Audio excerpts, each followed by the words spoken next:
एक पुराने सन्यासी का नाम ध्यानचंद था। वह एक समय के शून्य में बसा हुआ आश्रम में रहता था। उसकी आत्मा ध्यान और संयम में निष्ठा की ओर बढ़ती जा रही थी। आश्रम के पास एक गहरा जंगल था। एक दिन एक यात्री आश्रम में आया और ध्यानचंद से उस जंगल के बारे में पूछता है। वहां एक चंगा संयम का सन्यासी रहता है जिसने बहुत उपयोगी ज्ञान प्राप्त किया है। ध्यानचंद यह सुनकर भीड़ा भाड़ से प्रेरित होकर उस जंगल की ओर चला। जंगल में घूमते हुए उसने एक बुजुर्ग सन्यासी को देखा।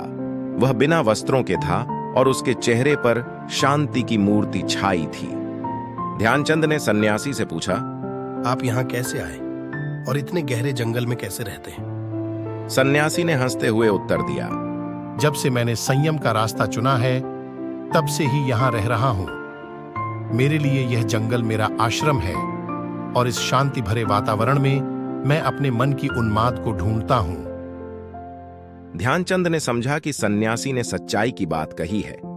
वह भी वहीं समय बिताए और धीरे धीरे उन्होंने संयम की महत्वपूर्णता समझी।